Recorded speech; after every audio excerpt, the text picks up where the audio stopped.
ರಾಜ್ಯಾಧ್ಯಕ್ಷನಾದ ರಾಜ್ ಪ್ರಶಾಂತ್ ಮಾತಾಡೋದೇನೆಂದರೆ, ಕರ್ನಾಟಕ ರಾಜ್ಯ ರಕ್ಷಣಾ ವೇದಿಕೆ ಹೊಸದಾಗಿ ಚಿಕ್ಕಮಗಳೂರಿನಲ್ಲಿ ಸ್ಥಾಪನೆ ಆಗಿದೆ, ರಾಜ್ಯ ಮಟ್ಟದ್ದು.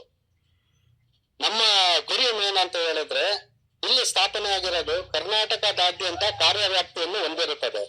ಹಾಗಾಗಿ ಕರ್ನಾಟಕದಲ್ಲಿರುವಂತ 31 ಜಿಲ್ಲೆಗಳಲ್ಲೂ ಹಾಗೂ 240 ತಾಲೂಕುಗಳಲ್ಲೂ ಜಿಲ್ಲಾ ಘಟಕಗಳನ್ನು ಸ್ಥಾಪಿಸುವುದು ನಮ್ಮ ಮುಖ್ಯ ಗುರಿಯಾಗಿರುತ್ತದೆ.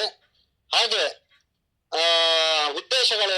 ಉದ್ದೇಶಗಳೇನೆಂದರೆ, ಕನ್ನಡ ನಾಡು, ನುಡಿ, ನೆಲ, ಜಲ ಸಂರಕ್ಷಣೆ ಮಾಡುವುದು ಮತ್ತು ಧಕ್ಕೆ ಉಂಟಾದಲ್ಲಿ ಹೋರಾಟ ಮಾಡುವುದು, ಕನ್ನಡ ನಾಡು, ನುಡಿ, ಜಲ, ನೆಲಕ್ಕಾಗಿ ಶ್ರಮಿಸುವುದು ಮುಖ್ಯ ಉದ್ದೇಶ ಆಗಿರುತ್ತದೆ.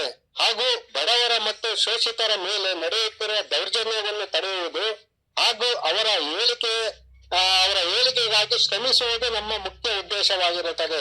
ಹಾಗೂ ಅನ್ಯಾಯವನ್ನು ತಡೆಗಟ್ಟುವುದು, ಪರಿಸರವನ್ನು ಸಂರಕ್ಷಣೆ ಮಾಡುವುದು, ರೈತರ ಹಾಗೂ ಕಾರ್ಮಿಕರ ಅಭಿವೃದ್ಧಿಗೆ ಶ್ರಮಿಸುವುದು ನಮ್ಮ ಮುಖ್ಯ ಉದ್ದೇಶವಾಗಿರುತ್ತದೆ. ಹಾಗೆ ಕರ್ನಾಟಕ ರಾಜ್ಯ ರಕ್ಷಣಾ ವೇದಿಕೆ ಹೊಸದಾಗಿ ಸ್ಥಾಪನೆ ಆಗಿದೆ. ಹಾಗಾಗಿ ಪ್ರತಿಯೊಬ್ಬರ ಕನ್ನಡಿಗರ ಸಹಕಾರ ಮತ್ತು ಬೆಂಬಲ ಇರಲಿ ಅಂತ ಈ ಮೂಲಕ ಹೇಳ್ತಿದ್ದೀನಿ. ಅದು ಬೆಂಗಳೂರಲ್ಲಿ ರಾಜ್ಯ ಮಟ್ಟದ ಸ್ಥಾಪನೆ ಆಗಿದೆ. ಕನ್ನಡ ಸೇನೆ ಹಾಗೂ ಕರ್ನಾಟಕ ರಕ್ಷಣಾ ವೇದಿಕೆ. ನಾವು ಕರ್ನಾಟಕ ರಾಜ್ಯ ರಕ್ಷಣಾ ವೇದಿಕೆ ಅಂತ ಚಿಕ್ಕಮಗಳೂರಲ್ಲಿ ರಾಜ್ಯ ಮಟ್ಟದಾಗಿ ಸ್ಥಾಪನೆ ಮಾಡಿದ್ದೇವೆ.